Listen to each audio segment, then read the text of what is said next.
Thank you to Manscaped for sponsoring this episode of Secret Friends Unite. Go to manscaped.com, use code SFU, and get 20% off and worldwide free shipping. Thank you, Manscaped. Now on with the show. Secret Friends Unite!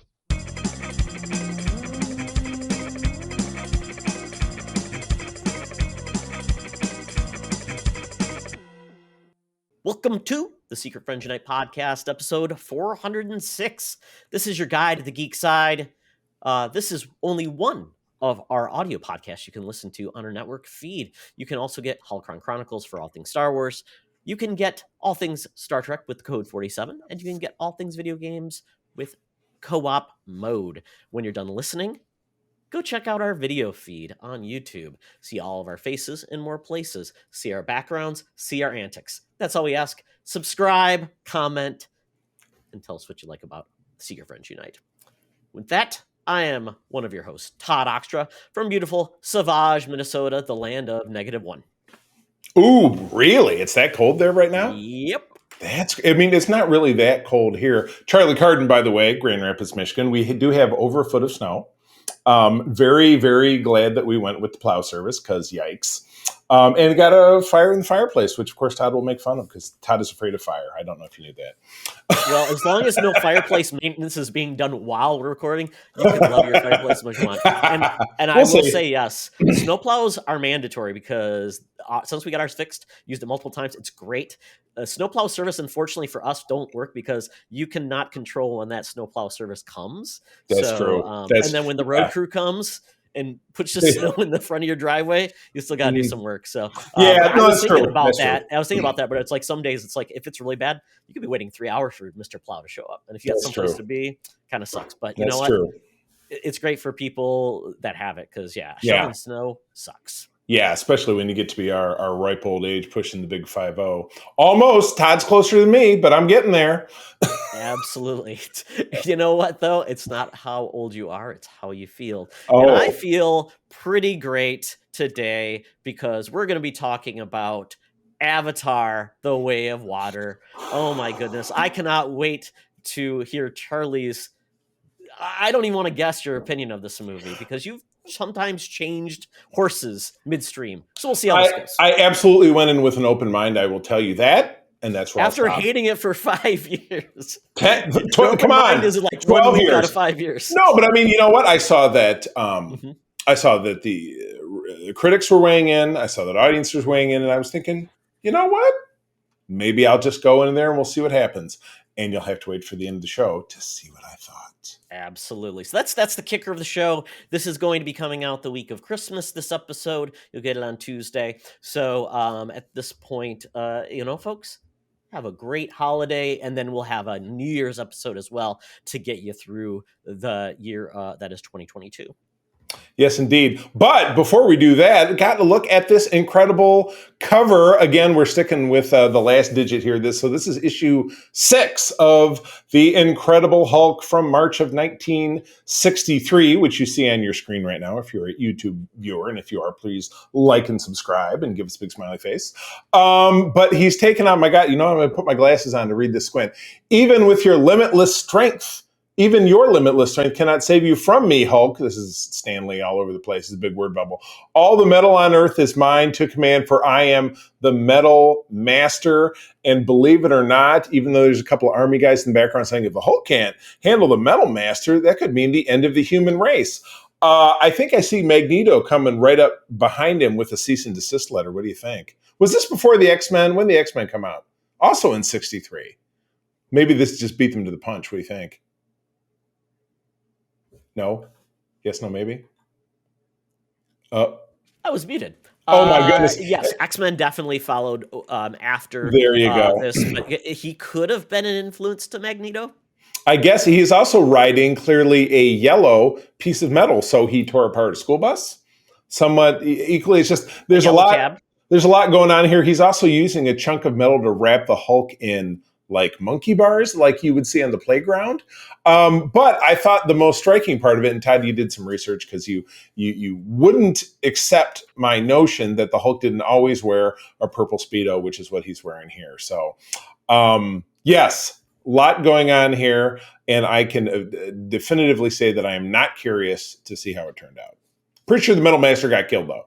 That's all I'm saying. Yeah, and to be honest, the Hulk was very one note for so long. I mean, it was Frankenstein's monster for Right. how many episodes, Right. issues, and then they finally played around with his persona and did Yeah. different things. But that wasn't like until almost 200 issues, or maybe almost 300. And it's crazy because reading, the Marvel, the handbook to the Marvel universe, as I did, wrote when I was a pre-teenager, there were just a ton of characters introduced in the Incredible Hulk. So the creative team, what was that? Roy Thomas, wasn't he the writer on that, for absolutely forever? Because Stan Lee wrote everything in the beginning, and then he started to hand it off as time went by.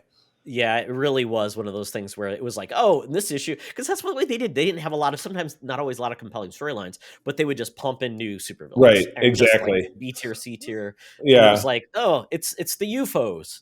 The UFOs was the exact one I was thinking of, which was the UFOs actually played a pretty pivotal role in the most recent Spider-Man one, where the Beyond storyline where Ben Reilly came back. Peter Parker was out of being Spider-Man because he was poisoned by the UFOs, and he was in the hospital for like 2 years in real time. Yeah, that's got to be a hell of a bill. You always think like, what do the UFOs do for like their ongoing income? Because they're in jail half the time, though, right? Right. Who's paying the bills? I don't know. But one thing that does pay the bills around here, that would be the hot scoops that we get at low prices. I think we negotiated for probably 10 cents a scoop, is our latest deal with our 122-year-old senior news correspondent. I'm talking about Madam Webb down at the corner of Hollywood and Vine. Let's see what she's talking about this week. Let's go. Now it's time for Madam Webb's rumors and news. Take it away, boys. Thank you, Madam Webb. Oh, I know you are excited for the holidays. You've put out your pantyhose. Unfortunately, at this point, they are so holy, you will probably not have anything stay within them. So that's holy with an E, HOLE-Y, not like the Holy Spirit. They are not blessed, not blessed. No. So, Madam Webb, maybe if you're lucky this year, Santa Claus brings you a new set of pantyhose. Although I don't know if they make the size that you need, or the fact that they'd be so stretchy, they might go over your head. Who knows? Or you might use them to rob banks. Could be with the holes. She'd have eye holes. Oh, what do we got up first, Todd? Here's kind of a double-edged sword. Get ready to catch up on all those shows that you've only watched one episode of, because there could be a writer's strike in Hollywood. This article, which just dropped today from CBR, does cite a potential strike around Netflix and Warner Brothers drama. So I guess I don't know. I guess digging a little bit deeper, what exactly do they mean by those two things? Oh, they mean like cancellations of shows. So if you think about it, like, I'm a writer, I've got a gig, it's great, I've got a show on Netflix, lasted a season, now canceled, you're done. So essentially, and with Warner's as well, with Discovery coming in and they're swinging the axe and like, we're canceling this thing, we're canceling. Yeah, and I think we've noticed that there is so much content now. The quality of writing is hit and miss at best, because, back in the day, in 1988, there was a strike. There was a strike in 2008. There was far less shows, so you had so much more talent concentrated on a far less, that you got fantastic seasons of shows where it was like, wow, like comedy and things like that. Now you've got, I just can't even imagine how many shows are currently in production by writing staff, things like that. And then you get famous and then you go off and write something, and then they lose talent there. So, right. Yeah. So what's going to be the ultimate aim of this? Kind of in the atmosphere that you described, with, the famous adage, too many cooks in the kitchen, too many cooks spoil the broth. This will be a strike that, in terms when it gets resolved, is this going to see a contraction in the industry? Are we going to go back to less and going back to having less? Is that going to be another double-edged sword? We'll have less, but maybe it'll be crappy because the pay rate is lower and we're going to miss out on great things. Where's all that going to go? You know what I mean? I mean, it's just it's interesting and kind of scary all at the same time. Yeah, and it's really hard to say, to your point, when would we see the impact of these if it does happen? How long Right. would a strike take? What would they get out of the strike? Because obviously we want people to be, wages to keep up with where we're at with Right. inflation. And then, uh, I mean, if you're in the middle of production and it gets halted, that's one thing. If you're Right. in pre-production or you're getting things going, your project could eventually die Right. because by the time the strike is settled, maybe they decide, oh, we're not going to go forward with your project because Right. time, money, anything like that.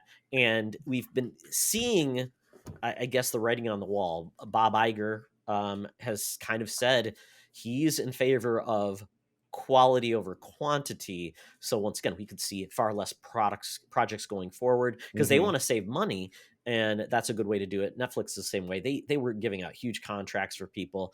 A billion shows were coming out, and is that really worthwhile? Because people just can't keep up anyway. So is it better to have less and have more significant launches? That's kind of the Apple TV Plus model. They've Right. only got like one show at a time, and that's typically it. I think at most they put out 12 shows a year. Right.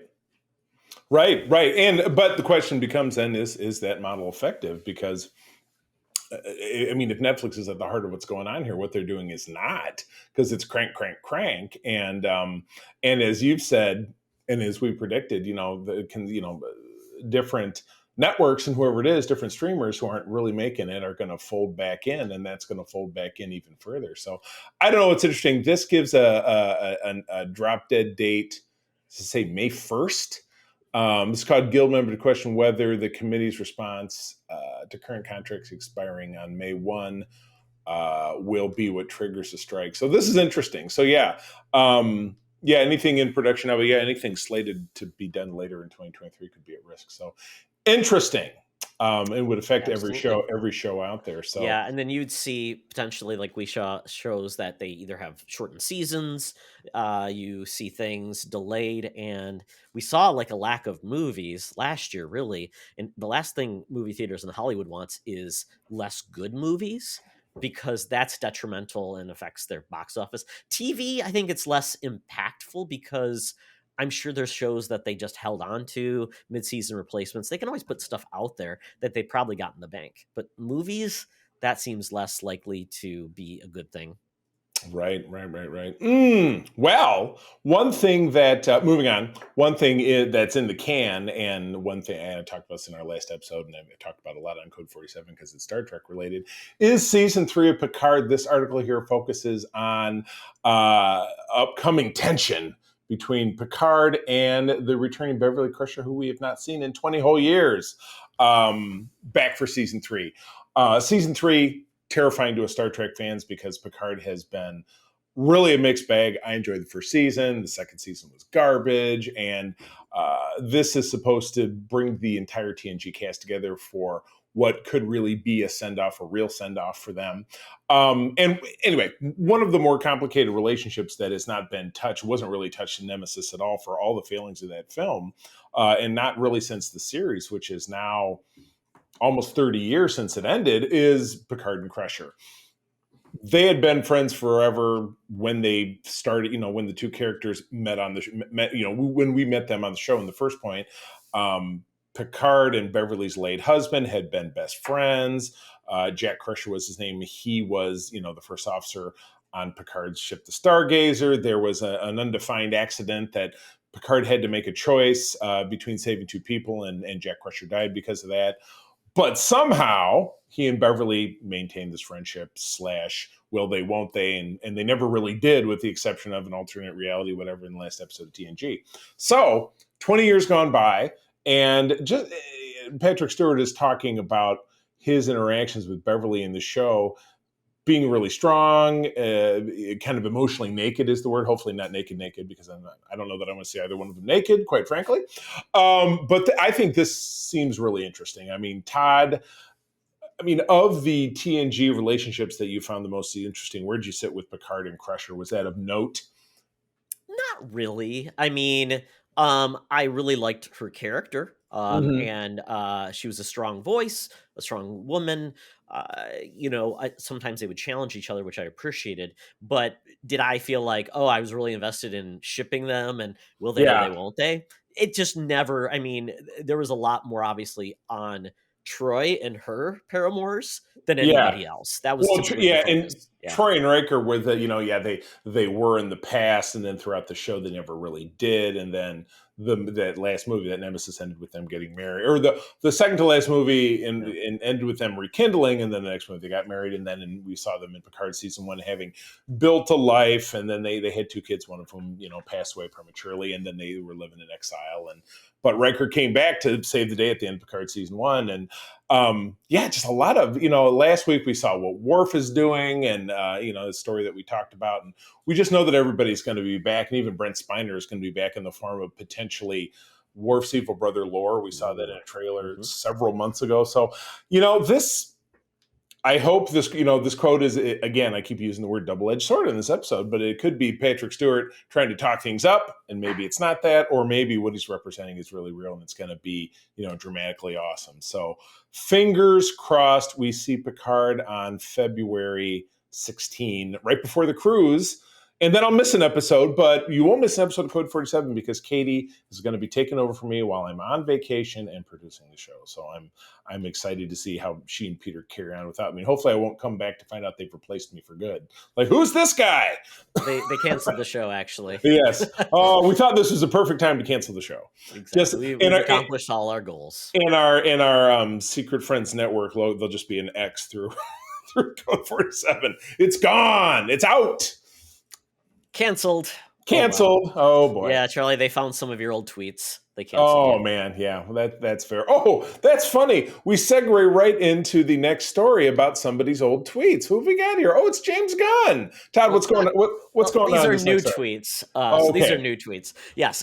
So DC news is hot and heavy, but the good thing about this is James Gunn is like heavily involved in kind of policing the rumors, which is out there, which is kind of nice, because we get some of these reports that says this is what's going on, and it's like, but nobody officially said that. This is just lots of rumors and news and things like that. So James Gunn has kind of had to be the cleaner, kind of like the guy from Pulp Fiction, Harvey Keitel's character, the wolf. Yeah, exactly. Cleaning up the mess. So James Gunn's having to pick this up, and I know there's a lot of negative feelings. And we'll talk about Henry Cavill a little bit later, but essentially, Henry Cavill has now met with James Gunn, Peter Safran. They talked, and essentially saying his version of Superman will no longer be moving forward. But they said they met amicably, and they've opened doors to say he could come back in potentially another role, which leads us into the story that is out there. Is people want to know, will Superman be a big part of the future of DC? Essentially, yes.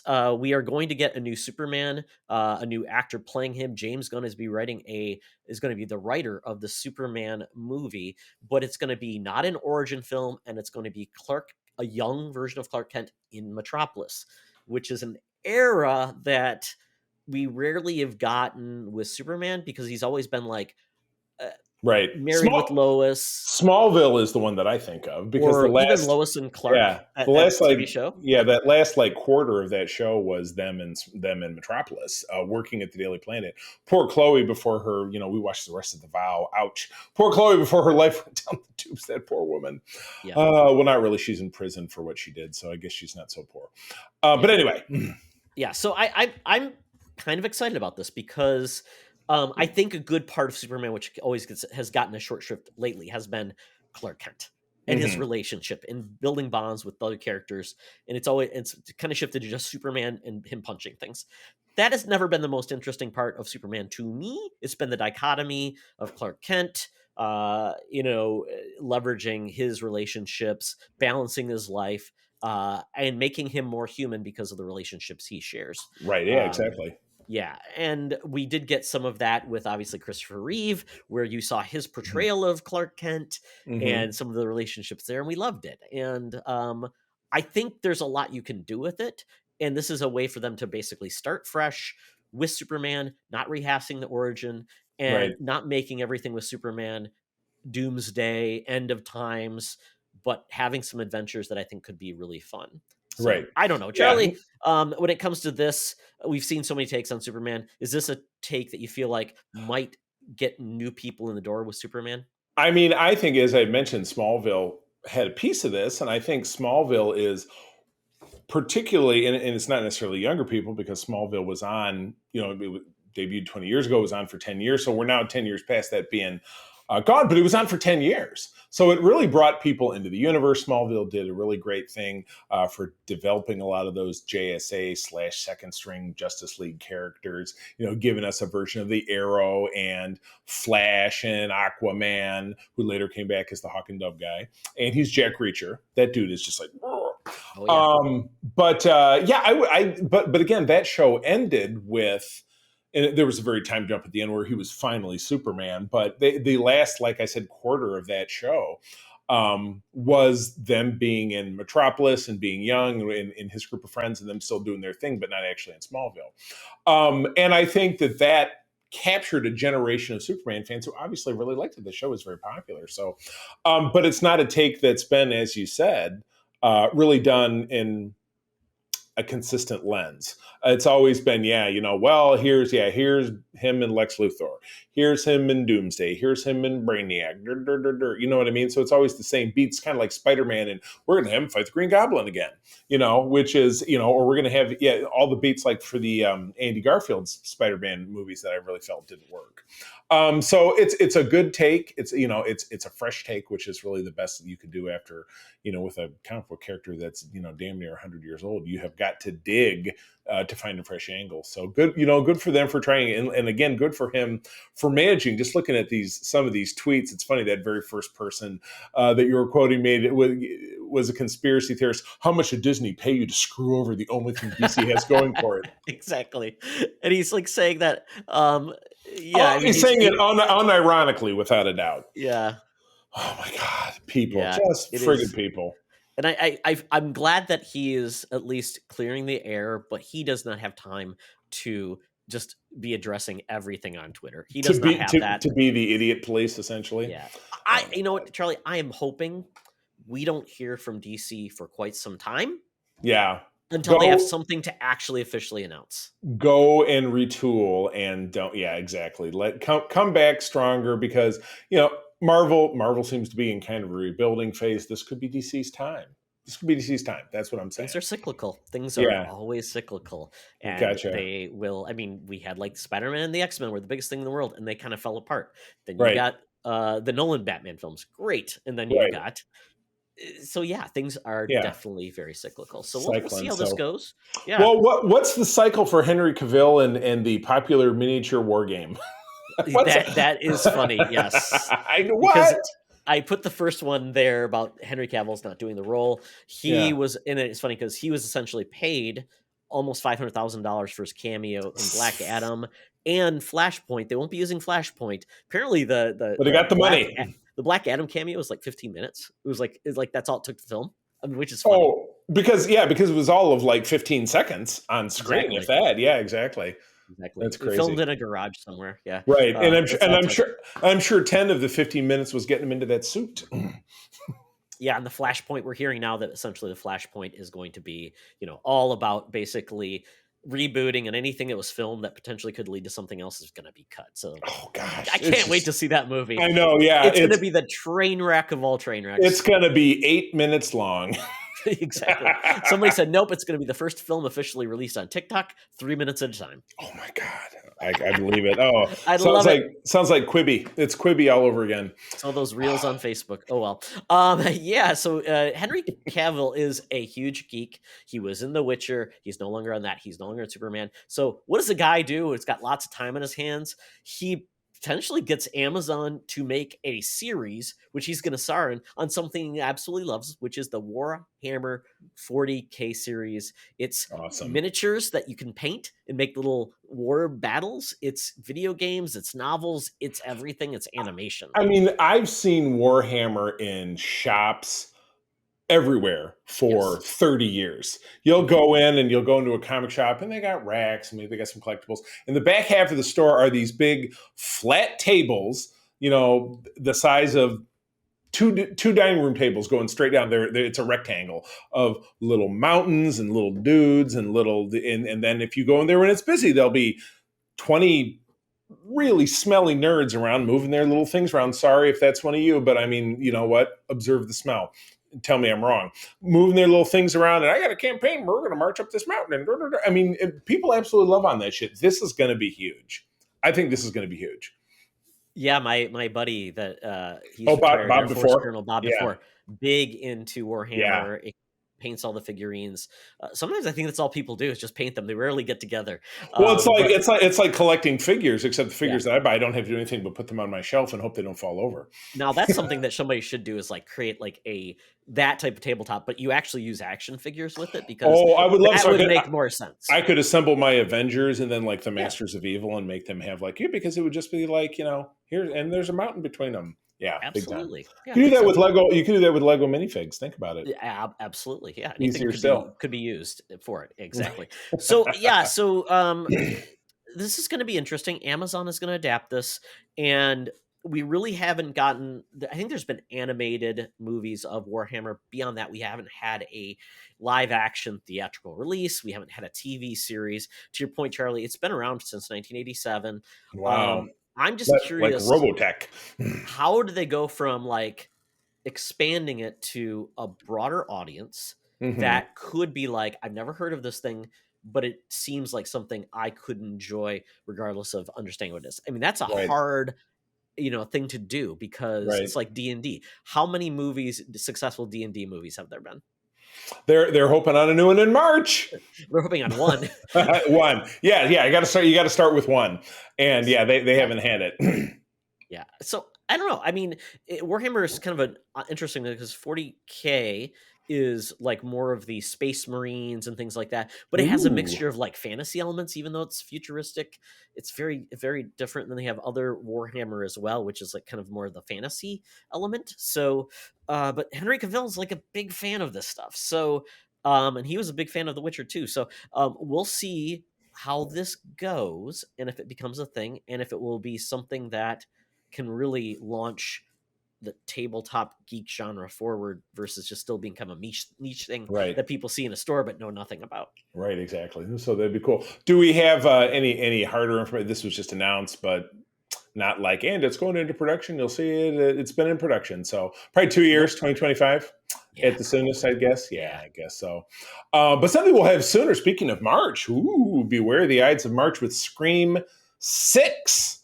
And I have to admit, I do love how they handle the logo with this. So we got just a teaser, which is not more than 60 seconds. I just watched it.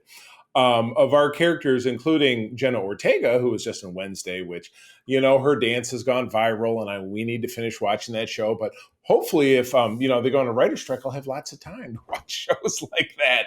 But at any rate, we see our characters, including Jenna Ortega from the last film, which I absolutely slept through at the theater, so I don't remember anything about it except... Oh, really? She's the daughter of the killer from the first movie. Isn't that how that worked out? She is the daughter of, Skeet Ulrich's character. Yeah, there we go.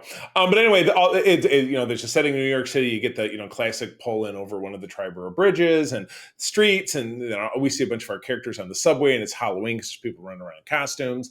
And as they're riding the subway car, more and more people pop up with the Scream face mask, and they're dressed in. One of them starts moving closer and closer and closer and grabs one of our characters by the throat. And then you see the logo, which I love, is that it says Scream and. Knife slashes past it. It starts to bleed over, turning the M into a V and an I. Scream 6. I thought, you know what? That's pretty smart. Scream I like that. The Scream remix. Let's keep R. Kelly out of it, please. Yeah. It's got the cast is a mix of returning alumni from the last film, but also folks from previous movies like Hayden Panettiere is coming back, which is kind of cool. Yeah, she was the one that they filmed in Metro Detroit back when Michigan had the tax credits like 15 years ago.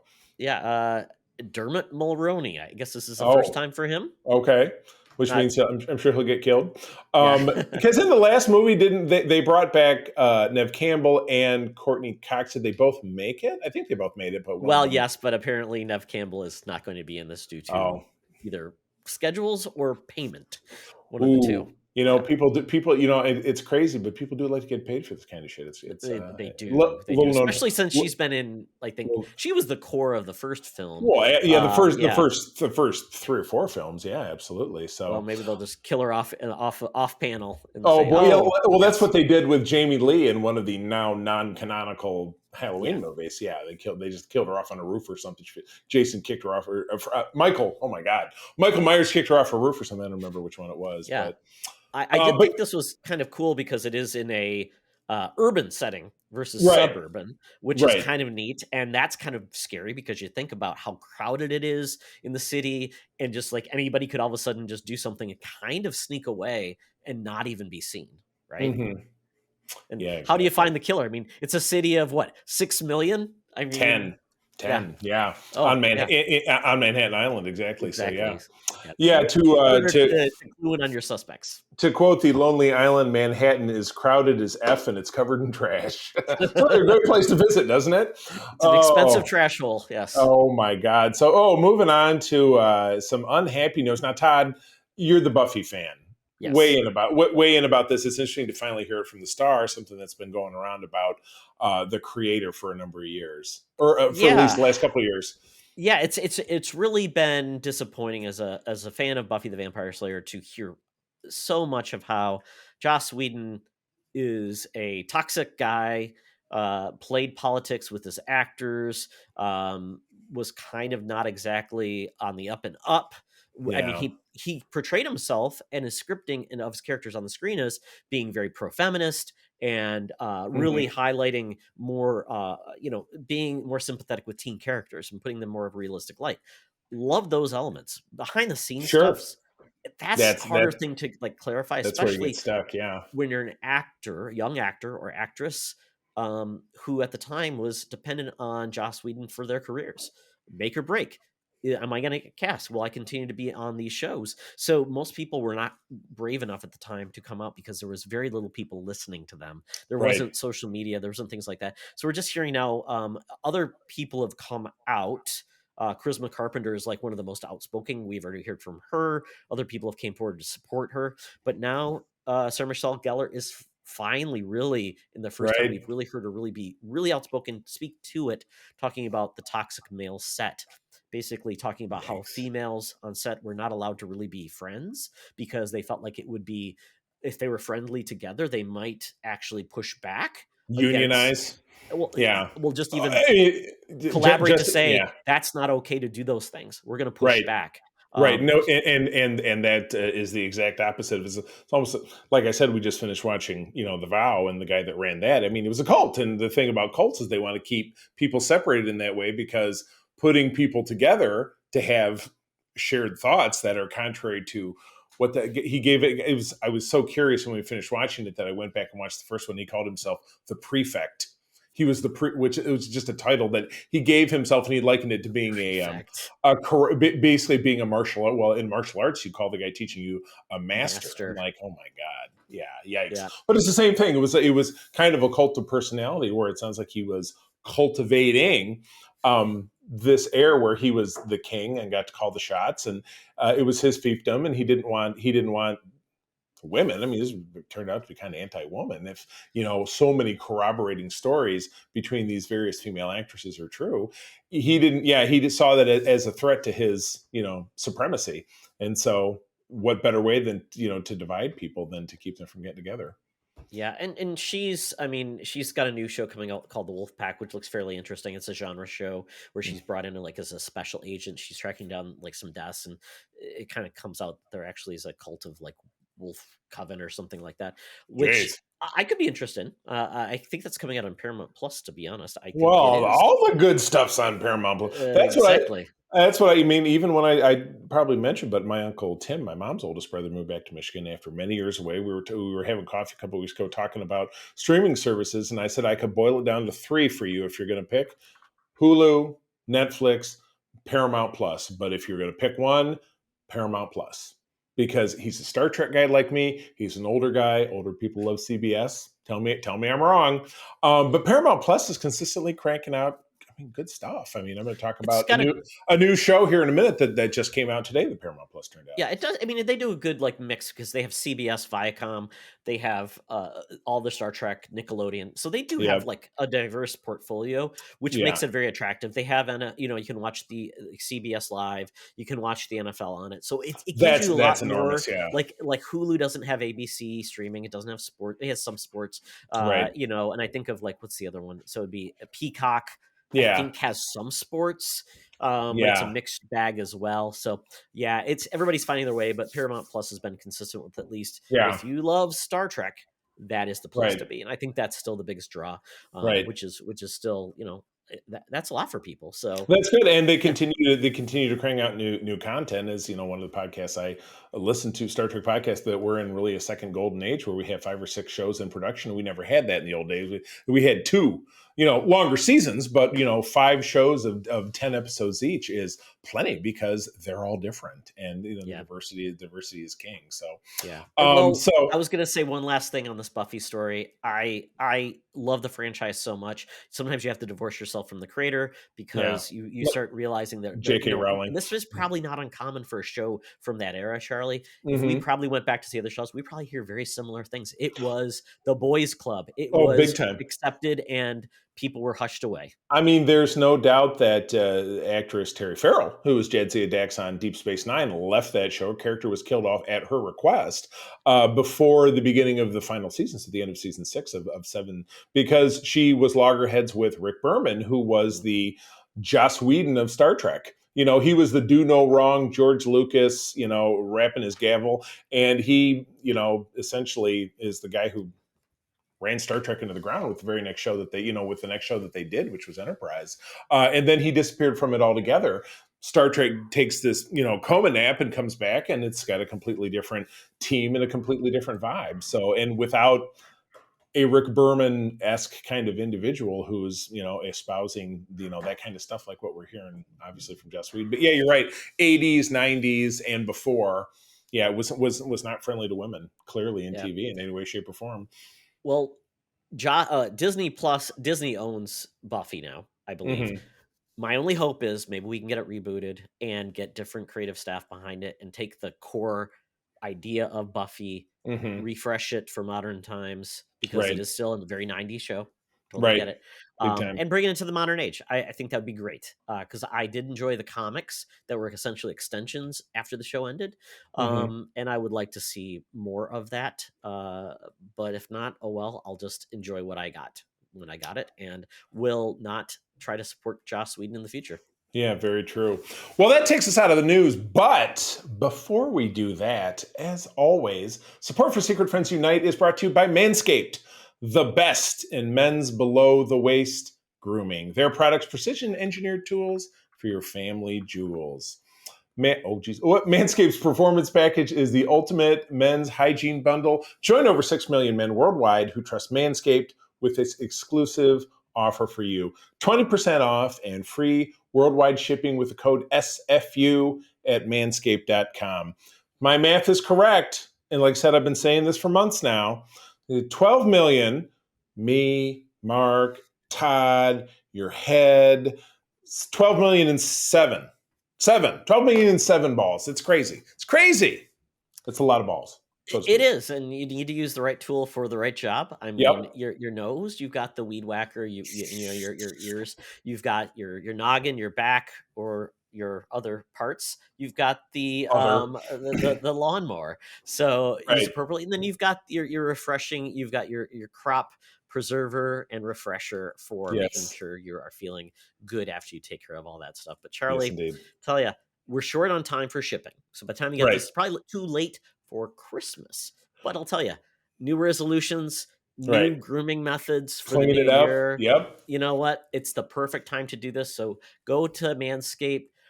Santa Claus, Santa Balls might maybe not get it to you, but Baby New Year might deliver it to you. You better believe it. And don't forget, a lot of people end up celebrating Christmas in January, schedules and things. So you never know. Makes a great birthday gift too for those Well, early Valentine's is birthdays. coming up, and what's the best gift you can give to your loved one? Being well groomed.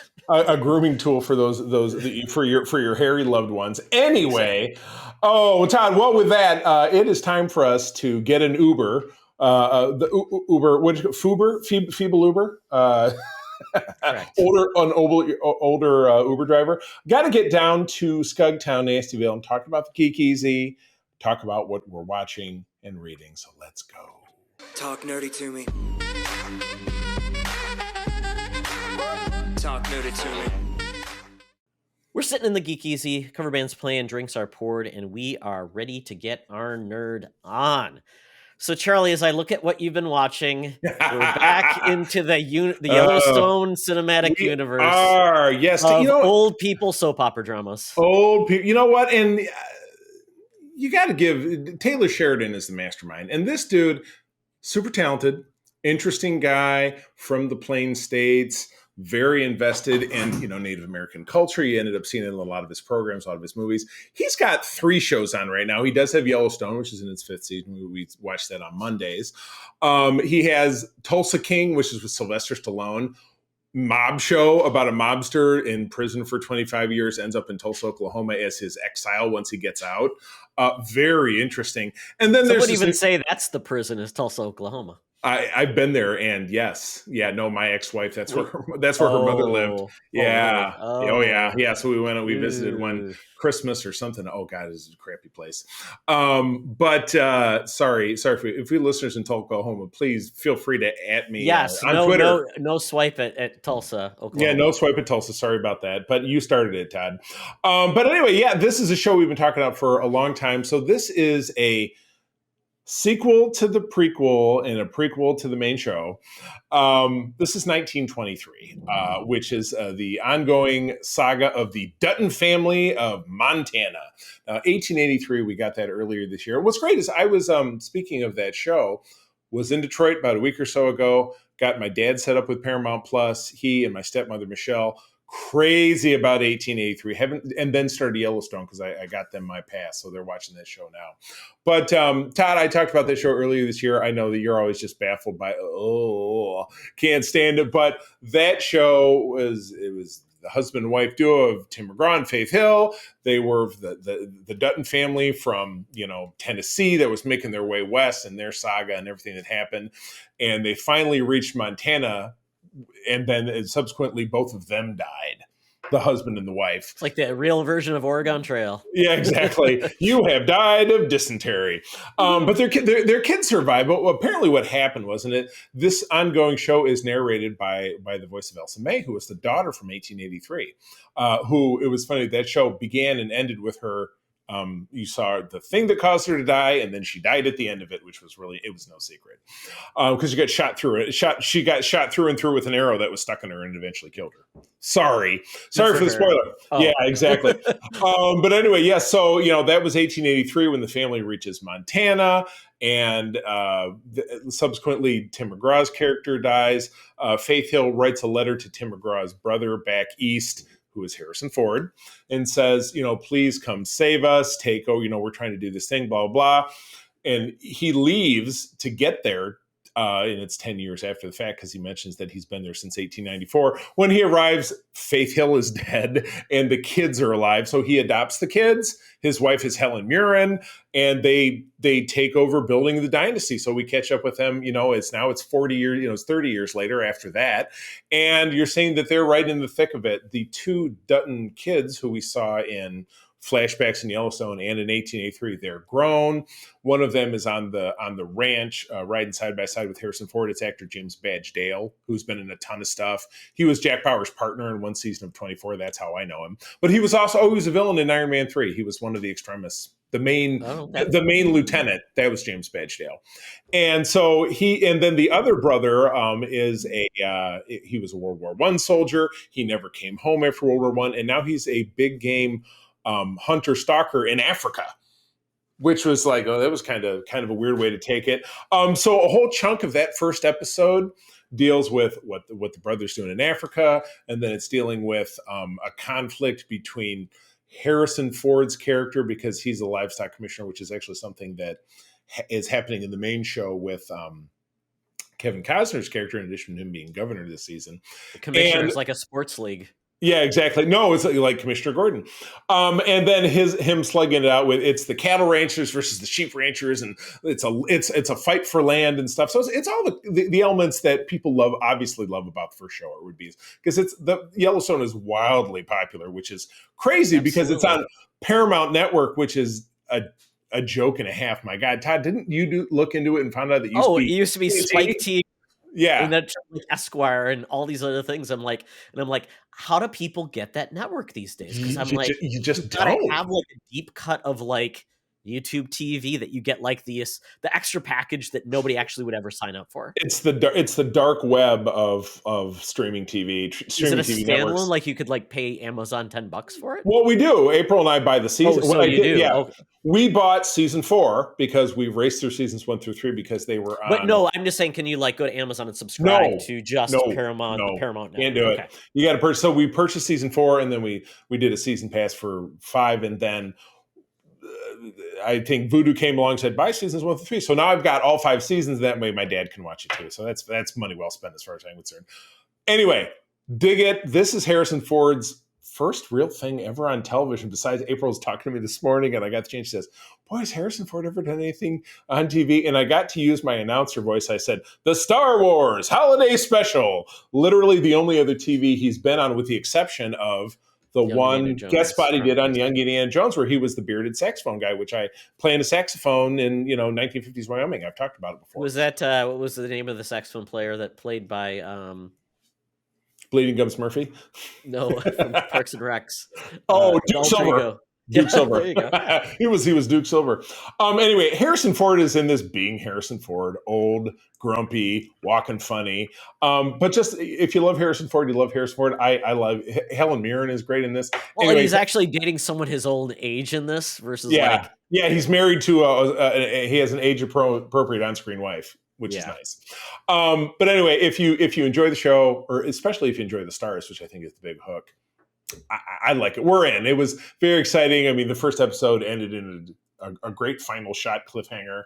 Anyway, I would go out and see it again on Paramount Plus. Comes out every Sunday. I recommend it. Todd, I know I'm not going to win you over, but for anybody listening to my voice, it's funny because I've heard other people talk about it and like other things, and it just sounds like Yellowstone. Those people are the worst. They kill people. They have murder pits and things like that. Big time. Well, what on Yellowstone, the big murder pit one is when someone tries to leave. First of all the ranch hands get branded with the Yellowstone whatever, and then if they try to leave, it's funny. I saw this as a bumper sticker on someone's car in a Target parking lot in Mount Pleasant, Michigan earlier this year. They get a ride to the train station, which means they drive them out the edge of a cliff and shoot them in the head. They're not good people. It's a real dichotomy. They're not as nasty on. It's like if they were all JR on Dallas. Like every character was JR. Well, you should say the daughter Beth on the main show. Holy shit, evil incarnate. But anyway, cool show. I would say check it out. Secondly, real briefly, because I know I talked about that for a long time, use up my allotted time here. I have been, using my time. I usually have my tablet with me when I'm traveling. So if I'm eating at a diner somewhere, I'm reading comics. And then, if I go and do BioLife. But I've been catching up on the Star Trek comics. I've had a lot of them backlogged, so I'm reading some of the Mirror War ones now. I read a terrible one today. And there are some newer ones based around Star Trek Picard set after season 2, so absolutely chock full of these canonical inaccuracies that make it impossible for me to appreciate it. I was telling you and John about this earlier this week. Maybe stuff that would work for the uninitiated, but uninitiated people aren't going reading to comics and books to get more material because they're like, I love the Picard show so much and the new characters that I want to see more of it. Well, if I want to see more of it, I want to see it represented accurately. And this one that I read, the Picard Stargazer one, is set on the newer Stargazer, which we see in season 2. But then it's all set up against a flashback of when Picard met the Romulans when he was on a mission on the original Stargazer. Well, that predated the Romulans being back in the zeitgeist, which didn't happen until TNG. So that drove me up the damn wall. And then they can't decide what they want to do with the uniforms. The art is really bad. So it was a bad experience overall. There's a newer Star Trek comic which stars Ben Sisko. It seems pretty faithful to canon. Worf is in it, Data, Tom Paris. So it's like they kind of have a whoops all main characters ship going off on a mission. So that's the Oops All Berries. Yeah, that's the Oops All Crunchberry Star Trek comic. Exactly. And then I actually, I went back to the Marvel Star Wars comics for the first time in a while. And again, super mixed bag since they took the licensee back again in 2015. But they're doing some more interesting stuff. And again, we're between Empire and Jedi right now, which most people, it's generally understood to only be about a year. So I don't know how you're going to cram 50 issues or 75 issues into 1 year. But they're doing some interesting stuff with, the Rebel Alliance being on the ropes. They don't have any fleet left, but they finally get one tiny victory, and then it just starts to kind of wend their way back forward. And it's a little bit more of a military drama in just these last few issues that I actually kind of enjoyed. Now, is this the time of Dash Rendar? Bring him in? They haven't brought him in yet. I don't know. What? They wasted opportunity, Charlie. They ended up making him canonical through some weird little wrinkle. Exactly. Open the door one crack and he'll come in. You bet he might. But I mean, the Kramer Cosmo entry. Exactly. But I was I was mildly impressed, but it could just as easily turn back to everybody has lightsabers again. So I'm not really holding my breath. That's the High Republic, apparently. Yeah, yes. Everybody with Wookiee lightsabers. And like I was talking about in the last episode, Yoda with Yoda as Danny Zuko. So, anyway, so that's it for me. What do you got? So, yeah, I changed one thing. I'll talk about that when I watched a little bit more of it, which is National Treasure. Just dropped on Disney. It's their new series. But I'll talk about that more when I watch more of it. April jumped right in and said, I heard it's terrible, but I really liked National Treasure. But anyway. Well, that's what I'll watch more than one to really cement my thought process on it. Okay. When I show it to my wife and get a unfettered opinion on it, because it'll be interesting. Still, I've only seen the first National Treasure anyway, so I'm probably not the greatest person, because maybe there's things in the second movie that play into this, but I don't know. I could be. I don't know. Are any of the original people in it? They bring back not that I'm aware of so far, unless Harvey Keitel was secretly in it, or Catherine Zeta-Jones. No, I don't think. Definitely not her, but maybe him. I don't know. Maybe I'm thinking of John Voight. John Voight was John Voight. No, I think John Voight. No, I thought it was John Voight first, his voice, but it wasn't. It was Harvey Keitel. Maybe all old people sound the same. Maybe it's supposed to be the same character. I don't know. But anyway, no. Moving on. Yeah, moving on, exactly. So I don't know if we talked about it, Charlie, but I know you watched it, and I watched it as well, which was Spirited. Spirited. That's the new Will Ferrell, Ryan Reynolds Christmas special. Yeah. I thought it was delightful. Yes, absolutely. This is on Apple TV Plus, and actually they're releasing out into theaters as a sing-along version. My God. You'll have lyrics and the bouncing ball to sing along. Oh my goodness. Oh boy. That should be great for a laugh for about 5 seconds. Yeah. But anyway, it was fun. Yeah, I really enjoyed it because it was kind of a flim-flam, because I thought it was just going to be a really spot-on, Scrooged. That was all that was going to be. But I thought they layered on enough new ideas to that premise, and they kind of treated the Scrooge formula as kind of like a factor, it was a company. That essentially they go and track down someone every year to basically lay out the whole Scrooge formula, which I thought was great. They've got what's this? Yeah, I mean, they've got the Ghost Spirit, Christmas Present, Past, and Future, and that was Tracy Morgan. That was a phenomenal casting. And it was his voice. I don't believe you. Did I don't think he turned into a skeleton. Yeah. Okay, that's good. But he didn't pull his hat off. He was like, and it's Tracy, and it's me. It's Tracy Jordan. No, never showed himself. Jenna Baloney. Yeah, Jenna Baloney. But no, I thought it was really well done. I thought the songs were very clever, very, very fun. And, they give it our all. I mean, Will Ferrell kind of played a straight man to a certain extent. It was Ryan Reynolds was the one that was kind of doing his own thing. Right. And I just thought it was great. And this year, I think we've gotten some, and I love it that that we can still get good holiday films. I think people feel like, oh, once you got past like 1987 or 1993 with Elf, everything is done. No, I think there's always an opportunity. Some have failed, like the new Home Alone was horrible. There's been other. I did enjoy the new Christmas Story. I talked about that. Totally. Absolutely. No, agreed. Agreed. That was fun. So, contain the spirit of the original instead of just an exploitation. Absolutely. I thought they did a good job. But I'm always curious if there's other ones that people would recommend. Let us know. What you would consider good or fun or clever. Like Klaus is a great animated film that I really enjoyed. And that came out like a couple years ago on Netflix. So there's some good, there's some bad, and all the Hallmark movies you could ever want. I think I even mentioned, Charlie, there's the Kiss Cam Christmas or something like that, which is just it's the whole Tiger Town. This couple meets, they kiss on the screen at a hockey match, hockey sports ball match. I don't watch sports, but they're up at University of Minnesota Duluth. So they actually filmed it in Duluth, Minnesota. And every time they go to the Bulldogs, which is the mascot there, every time in the kiss cam, the team wins. So that's the whole premise, And then they break up, but they have to be on the screen to kiss.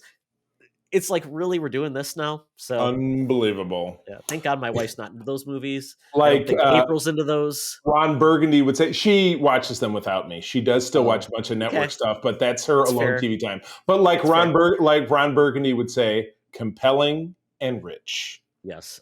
It was funny because Gary Whitta, he's a writer who wrote Rogue One. Right. He said, I think he's going to team up with someone to make a geek-based Hallmark movie. He's like, hey, Hollywood executives, hire me. I'll make your crappy Hallmark movie, but with geeks. Right. The Avengers, like, yep, I'm in. They tried to do that with the Guardians Christmas with the Swole Groot. Exactly. Although I will say one of the best Simpsons episodes recently was when they filmed the Hallmark movie in Springfield. I gotta see this. It was great. Skinner was Ned Flanders was essentially, was it Skinner or Ned Flanders? I can't remember. Was the lead. Oh, basically, they cast him. It was great, Charlie. It was like 2 seasons ago. It's really good. Yeah, I will watch it. I will seek it out. Obviously, those are all on Disney Plus. I'll have to check that out. Exactly. If April's a big fan of those movies, she'll get a kick out of it because she'll see all the tropes. Yeah. And then one thing I want to call out is a series that is now out, is done. It's not on anymore, but it is on Hulu, and that's Superstore. I've heard so many things. Our friend of the show, Courtney, my old friend, really loves that show. She was watching it, would always keep posting. This America Ferrera was the star of that one, wasn't she? Absolutely. And then one of the kids in the hall, Mark McKinney, plays like the store manager, and he has a very funny voice. People call him like Kermit because he sounds like a Muppet. Oh God. But it's gotten better as it goes along. It builds. At first I was like, wasn't sure, but it is like a Parks and Rec. It's got lots of wacky characters. They do their thing, but it's got a lot of heart in it. It interacts very well. And then story beats come back from other things. And my God, my wife is addicted to it. So she's like, are we going to watch our show, our program? So you guys, and I know you guys don't watch a ton of shows together, so that's really cool that you guys found something. We watch certain things together, but comedies has been one of those things that we just haven't found a comedy we both really love together. So I was watching, and she's like, "What is this show?" I'm like, "I think you'll like it." So we were watching it, and she just has adored it. And the characters are wonderful. There's a heart to it. Lots of ongoing jokes. So I definitely, if you're looking for that, like just 22-minute sitcom. It's got 6 seasons, so you've got a lot to watch. It's on Hulu. I think it's really fun, but it is not like cutting edge. It is not like the next Office by any means. Edge. So keep your expectations in track. But in the mid zone. Yeah, it's.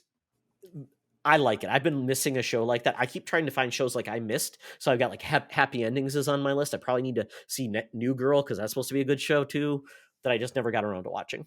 Yeah, I hear you. Interesting. Yeah, I don't know. We're toting out the rest of Fear the Walking Dead, and I think we got other. I'd like to finish Night Court. I did see a trailer for the new one. Oh, yeah, it was just like a teaser. Yeah, it was coming out in the spring. Yeah. I thought it was coming out in like first quarter. I don't know. I'm curious. Okay. Yeah, no, I'm looking forward to it. So anyway, Todd, that's the news. But you know what that means? That is not the news. That is the Geek Easy. I do that all the damn time. Well, that was our news. First, it was their news. This was our news. But at any rate, Todd, it's time to get your phone out, get that Air Qantas app. We need those last class tickets to get down to the Thunderdome. The mutants are waiting. And boy, howdy, have we got a gem for them this week. So let's go. Welcome to another edition of Thunderdome! Thank you, Tina. We're sitting in Thunderdome where the mutants have been gathered for a topic or game to be entertained. And this week, we're doing our breakdown of Avatar: The Way of Water. This movie is the sequel to the biggest movie of all time that came out in 2012. Avatar: The Way of 2009. 2009. Okay, yes, close enough. This movie essentially started production in 2016. COVID and other things obviously delayed it. They wanted to be in as many theaters as possible. Because they view this as a event movie, and seeing it on your small screen definitely takes away the impact of all the technology they use. So that is kind of what it is. Yep. So this movie was long. It was just over 3 hours. 312. No end credits. Yeah. No end credits. So you didn't have to stay through the credits if you didn't want to. Right. Stay for the weekend song. And in fairness, full spoilers, we're going all the way in. So be warned. Yes. Well, I mean, unless you don't want to know the weekend sang the song at the end of the movie. Oh, Todd, that's the biggest spoiler you could drop. Yeah, people were not properly warned. Oh my God, it was almost as big as the spoiler of Rihanna singing the end movie in Black Panther 2. Oh my God, I know, it just ruined the entire thing for me. Oh my goodness. Yes. So this movie is essentially a direct sequel. It is.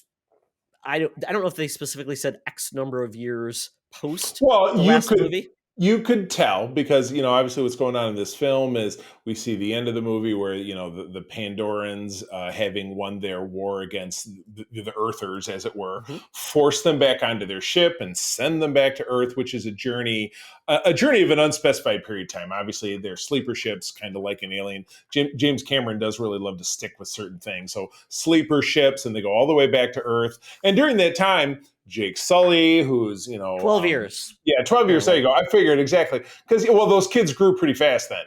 I was trying to figure out, the oldest kids, how old they were. Oh, they seemed like they were all teenagers, but it was only 12 years. But it's, that's judging in human years. But at any rate, so it was Sam Worthington as Jake Sully, and the Neytiri is Zoe Saldana's character. They give birth to 4 wonderful children. And then they ended up adopting Kiri, who is played by Yeah, really. They ended up adopting 2 children, the first of which is Kiri, who is amazingly played by a de-aged and avatarized Sigourney Weaver, which I was really struggling with because Sigourney Weaver herself appears as an avatar in a tank and appears as herself in flashbacks and on video, being a character from the first film. And then the second kid is the child who needs no clothing.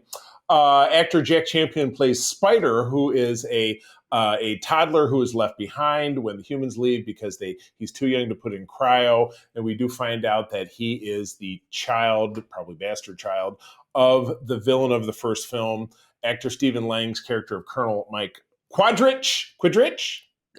Quaritch, yeah. Quaritch, yes, exactly. Yeah. Who, the main crux of it is that his brain patterns were saved. They grew him an avatar body, as they did also, create avatar bodies for several of his Marines who, obviously, to feel comfortable, they have all their same tattoos. They're wearing the same clothes, including shoes, which I don't get because the regular Na'vi people don't wear shoes. And it was, that pulled me right out of it, Todd. Really upset me. That was it? That was it. That was the straw. That was the final nail in the coffin. Oh my goodness! I will say about Sigourney Weaver. Apparently, that avatar body was brain dead. Oh, okay, but still alive. It was just her daughter that they adopted. Right, exactly. Kiri. Yeah, right. We don't know who the father was, and that was an ongoing joke too.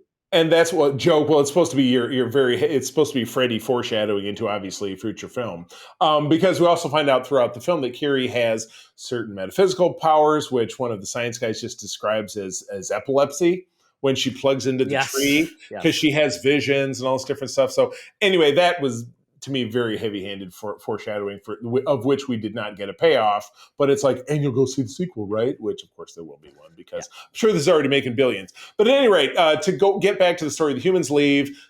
They come back in force. With their new leader is a Marine general. And again, it's United States Marine Corps. You know who that was, Charlie? Of course I do. That was Carmelina herself from Edie Falco. Edie Falco from Sopranos. Yeah, exactly. Being a badass general. I And love how she could drink coffee from the mechs. I know the mech suits were great because they basically look like big old stick figures. But yeah, they had enough dexterity that they could you could do stuff with your regular hands while still being tall enough to be as tall as the avatars. Yeah, punch exactly. Things and drink coffee. Or all three at once. So anyway, the humans are back in force. Edie Falco is the military leader. She said, hey, you know what? Earth's dying off, and we got to move everybody here to this world because we've screwed up the Earth. So we need to pacify/exterminate the natives. So that's what's really going on here.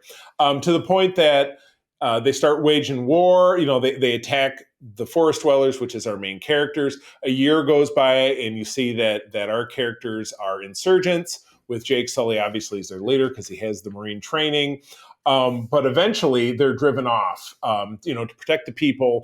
Jake and his family pack it off, and they head east on their little flying birds or whatever, off to the seas because there's a whole separate culture of the Na'vi who are sea people.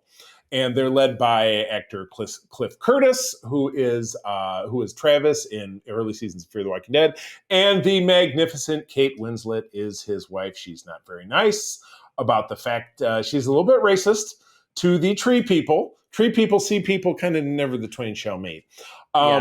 So they seem to be inspired by the Maori, the New Zealand, right? native, which is Cliff Curtis. That's his background. Yeah, and it kind of remind me of Moana, and even the way they animated them and their facial features looked, and the sea creatures, the sea people, the Mainata, I think is what they were called. Yeah, something like that. They mentioned they have developed to be evolved to live within the sea. Right, the bigger tails, the hands, arms, so they could actually.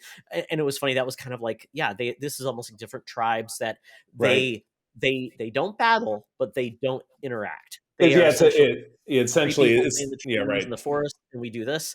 And there was, because this movie had one of the themes of this movie is basically essentially about protecting your family, and that was really the overarching story. And this was kind of a handoff from the original generation to the new generation. This movie really focused on the kids and adapting to the new culture and those type of things. So that was definitely a different take on this movie than the prior one, where it was just about the stranger in a strange land.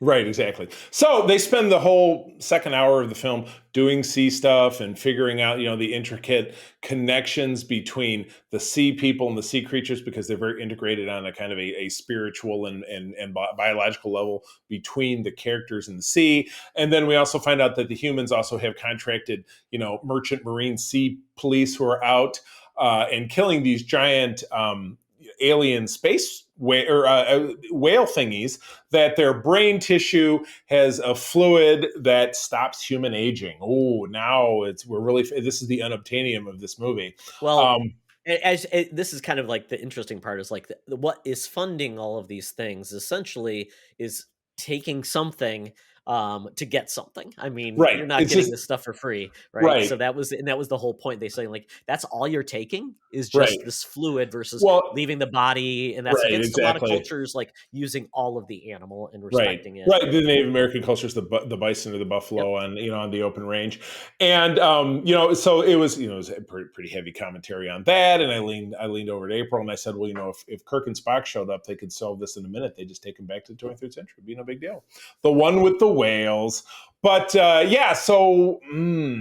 so then finally, obviously, the Merchant Marine plus Stephen Lang's, Avatar character tracks them down. He's also taken his sort of son, the kid who never gets a shirt, Spider, doesn't need to wear shoes. Like I said, it must be 120 degrees on this planet. Nobody ever gets cold, because I got to tell you, Charlie, if he I is was running essentially around- he's essentially a Navi because he was raised with them for the last 12 years. So why would he wear a shirt? I guess, but wouldn't I'm just saying, wouldn't he get cold? Nights, the water, he'd be wet. I think he'd be, and he's wearing a loincloth. They're in a very tropical environment. I don't think they have to worry about clothes. I'm just saying, it made my feet cold to look at this kid. We're going back to it must be people are gross in the past. They wouldn't touch each other because they're nasty. You focus on some very specific things. What can I say? Life is little moments. But anyway, Yes. When we get to the last third of the movie, very predictably, obviously, bad guys find the good guys. It's a huge war, and the ship, the boat, which is hunting the whales, comes into conflict, obviously, with our heroes. They bang the boat up. It starts sinking. We get a lot of Titanic moments. Surprisingly, Kate Winslet not in that part of the movie, because she stays back in the village because she's pregnant. Didn't want to go near a boat again. Very smart. You saw how that worked out for her last time. And at the end of it, there's a mano a mano, or Avatar versus Avatar slug out between Jake Sully and the Colonel. And at the end of it, Spider ends up saving his pseudo dad, who's at the bottom of the ocean, but doesn't go with him. But lets him go back and stuff. So obviously ensuring many sequels to come that the Colonel survives. And then at the end of it, the sea people accept them as one, and they brace themselves for what comes next. Yes. In 3 hours and 12 minutes. Well, Charlie recapped the movie for you, so hopefully you have watched it, because if not, then That's why we call it a spoiler cast. Yeah. So, but yeah, I mean, this movie has a lot of baggage with it in regards to people. I joked at the beginning, Charlie, because you have not liked this movie, the original movie, since it came out. So I think it's very hard to shed I hate this movie. Oh, I'll give it an open mind. I don't think that's possible. If you dislike the first movie, I don't think it's like if I disliked something else. Yellowstone. I think there's biases baked in. There's I'm just waiting to pounce and let it come out. So I think the fact that I think for you to even like this movie, it would have had to been something significantly different. The fact that you are not high on this movie doesn't surprise me at all, because I think there's elements of this thing that it's probably not your thing. So I think that's part of it. Whether it's a good movie or not, I think that's personal bias. I guess what part of this don't you think would be my thing? Because typically you like franchise sci-fi. You rarely branch off in sci-fi or genre that is not a franchise. It doesn't have a touchstone of a character or something that you've enjoyed, right? There's not a lot of original new science fiction properties. You're I love it. Like The Expanse. When we think doesn't grab me, Oxford. I'm but it's one of the most highest rated, and it hasn't grabbed you. So I kind of feel like you're that's not your thing typically. All right. Okay. Well, sell me on Avatar then. I'm listening. So this movie, I will tell you, won me over visually. Agreed. It was funny. I was on our Discord for the Grand Petoskey, talking with my people, and it was the same thing. I was talking to her, I said, we're sitting in the theater waiting for it to come on, and she was like, I have no expectations for the story, but it will be very pretty. And I came back on after the movie, and she said in all in caps, "Was it pretty though?" And it was. Yeah. Oh wow, absolutely. Yeah, absolutely. Visually stunning, and you can see where other movies. And I'll put it this way: Marvel movies don't look this good. They just don't. They cheap out on special effects. Well, compared to the Namor movie or the Namor elements of the thing, water when you look at it, it's that looks really fake. Or Aquaman. I mean, I've never seen an alien landscape where they've done this. Yeah, and it is. I mean, and you compare it to it was all CGI or whatever it is, and that's what. Lucas did with the prequels. Yeah. It was very handy, but it's very, it didn't age so well. But this was the first of these films were just a few years after that. And that visual style combined with this visual style, still so potent from that first time around. I agree with you. Yeah. It's a weird mix of practical because they have real actors. It's not all green screen. They have people filming The in real water actors doing in all these things. the stick suits. Yes, exactly. Exactly. So for me, that's the thing, amazing thing. We don't get many original takes on foreign worlds. Mhm. Every once in a while, Star Trek will do it, but Star Wars barely does it because they always go to the same one. And they're typically, it's a planet, but we added some vines. This one felt truly like an Right. alien world that Right. was truly believable, and the things they brought to it were really cool. And some of the innovations I thought were interesting of how interconnected the people are to their environment. The fact that everything has can connect is Right. a cool idea, and that's not been really established anywhere else in genre fantasy. So I'm like, I appreciate how the world operates and those things, and a lot of people don't consider that. They think of plot, and that's about it. Like, oh, it was a hackney plot. I'm like, but almost everything is a plot that's been done before. Think of almost every Marvel movie, Charlie. All those Marvel movies have exactly the same plot, and they mix in where they're different is they mix in a little comedy. Marvel is something that it has a basis in printed work going back 75 years. It's existing. Yeah. Like I said, it's an existing franchise. Right. It's had years to establish itself. So I think this one, where it really does it, is we've never seen a world successfully brought to life like this, and that's impressive because typically when fantasy and science fiction tries to do that, it doesn't work. It right. falls apart at the seams, and you've seen so many bad attempts that it's like, to even get this where it's believable and it connects with people. That's a huge accomplishment outside of was in the film.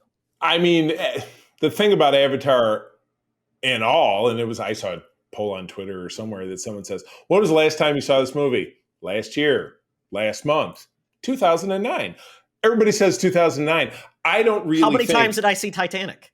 I saw it once. It was an event film. I didn't need to see it multiple times. 100% not the person to answer how many times did I see a movie question. But to make my point, yeah.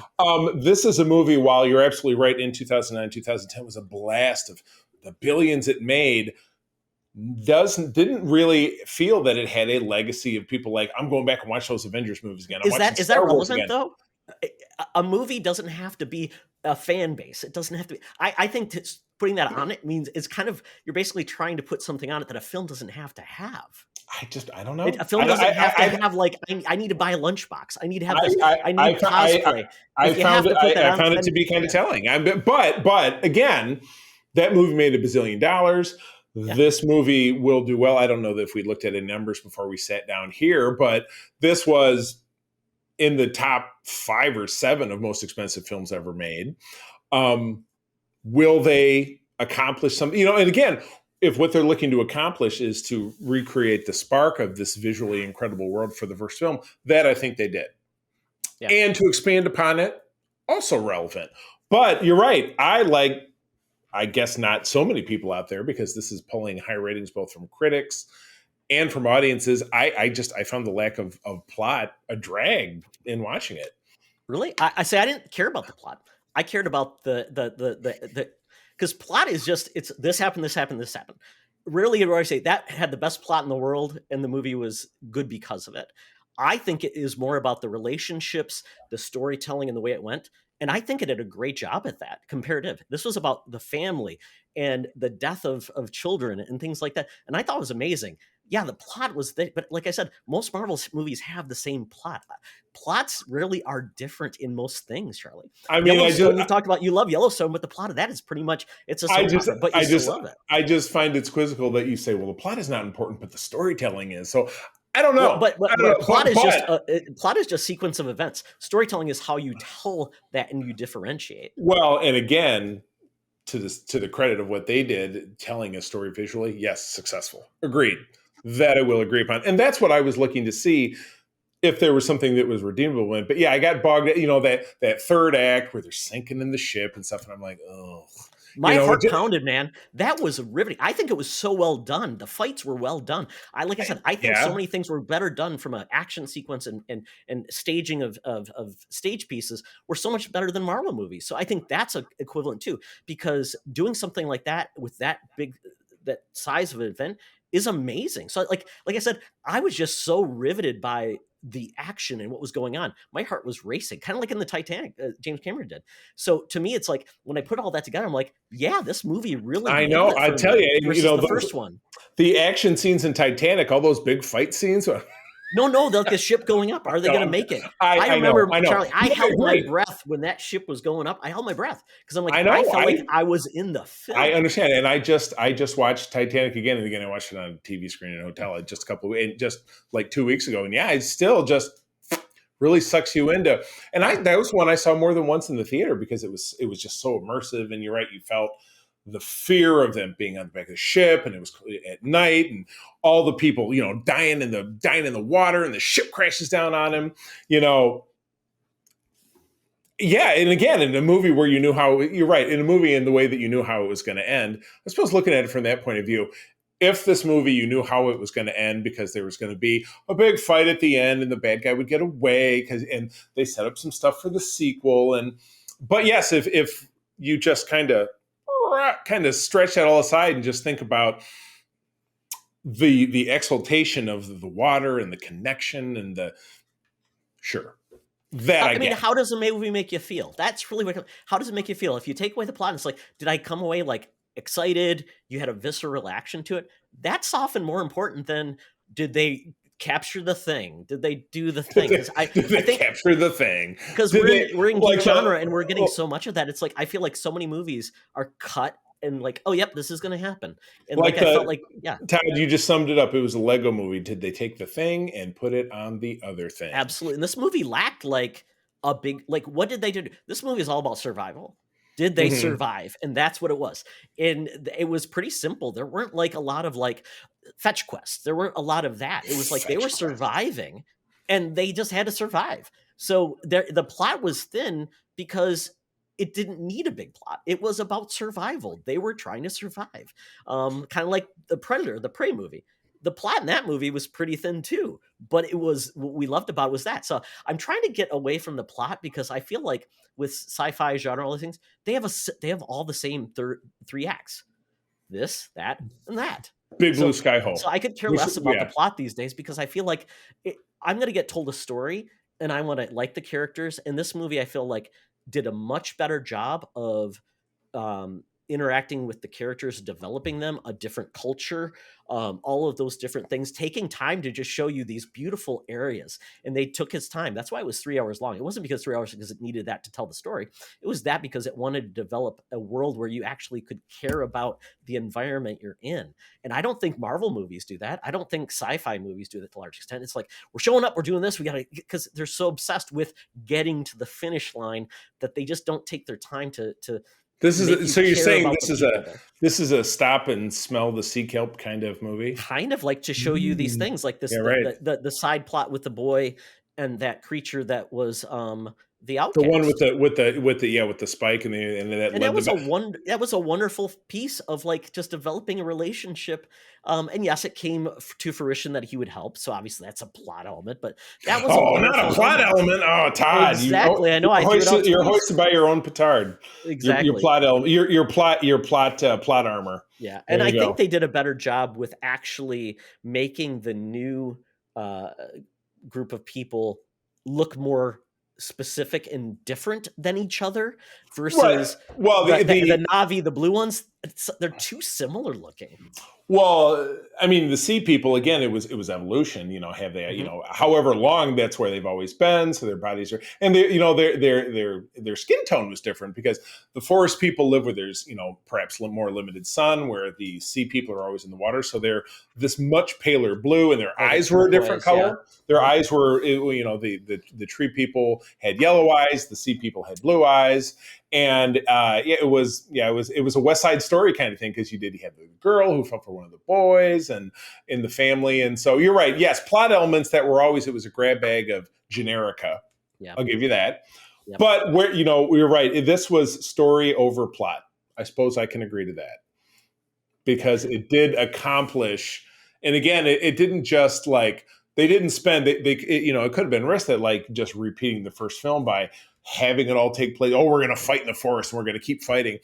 obviously he was stretching it out for a long, like, okay, we're coming back for the sequel because the Colonel got away, and I was going to call her Kiwi, the little Sigourney Weaver girl. She's got epilepsy / powers that when she jacks into and there was the sea anemone that she plugged into, that she was having visions of who her real father was, because she was talking to the golem of Sigourney Weaver, and what does all that mean? So plot, setting things up a little bit more long range.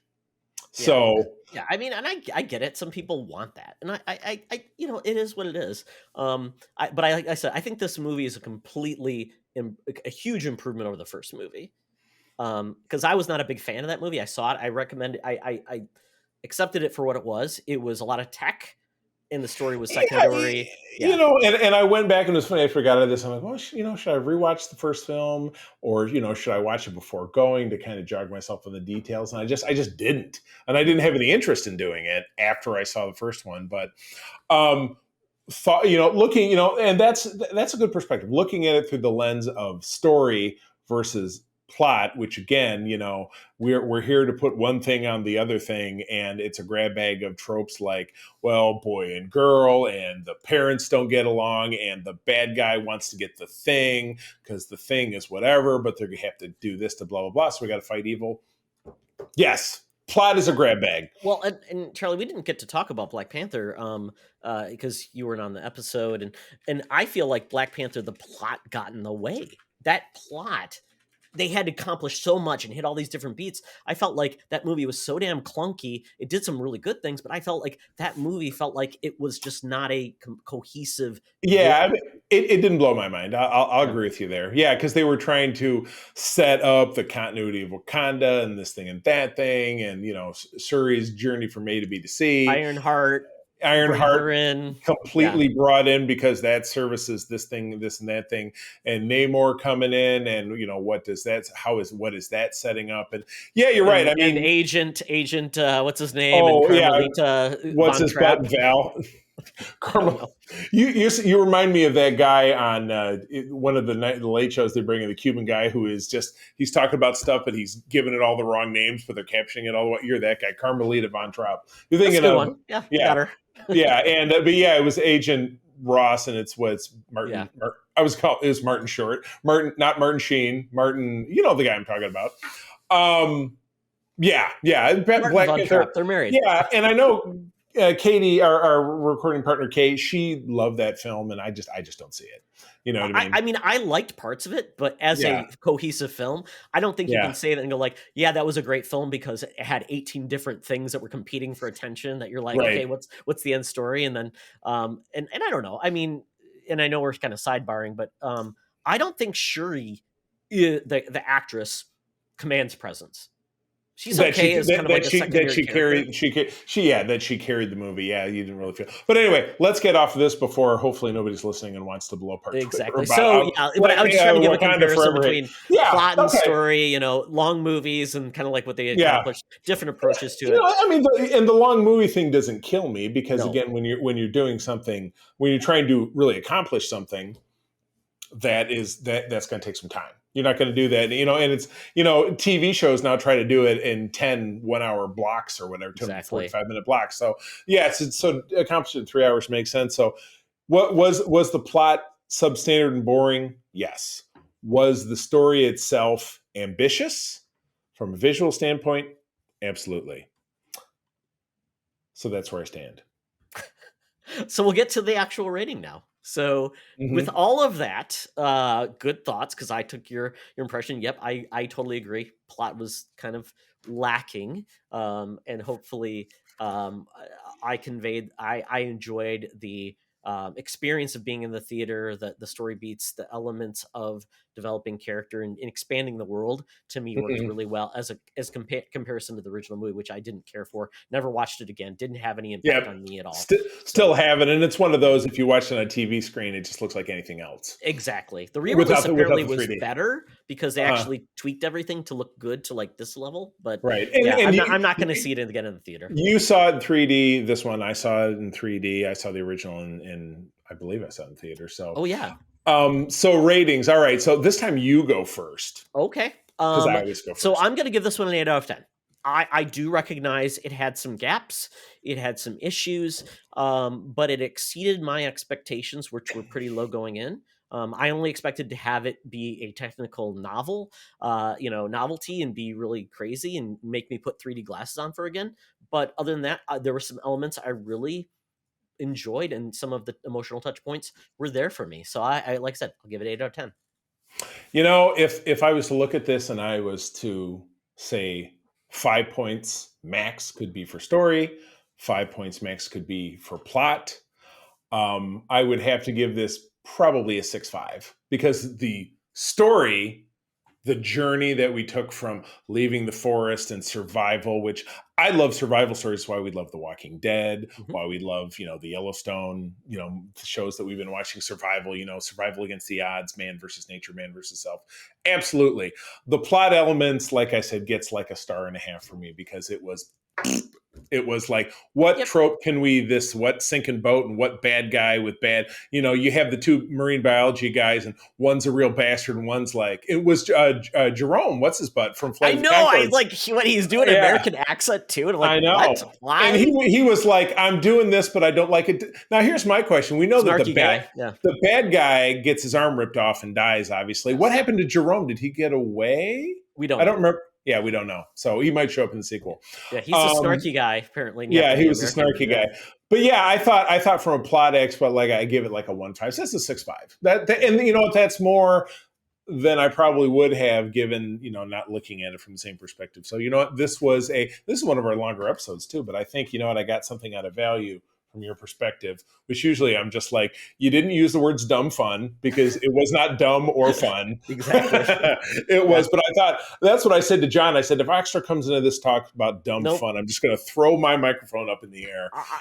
And I will say, Charlie, you're absolutely right on the Sigourney Weaver and the daughter, like her connection to the thing and be able to control it. Like totally not explained very well. And it just felt like, oh, that's a hook. So that when we get to the next one, that was like a plot element to just add in to be the right. the Deus Machina to make things go forward. And weird to make Sigourney Weaver play a younger version of herself. That was weird too. Right, exactly. Here's a little twist. But you know what? In fairness, an expression you like to use all the time, it was a different take. It was something different. Usually don't see that. And not only was she de-aged, but she was also obviously mocapped in the ping pong ball. They must have done something with her voice too, to make it sound younger. Right. Which again enhances to the fact that from a story standpoint, they were doing something that was radically different, which was really not such a bad thing.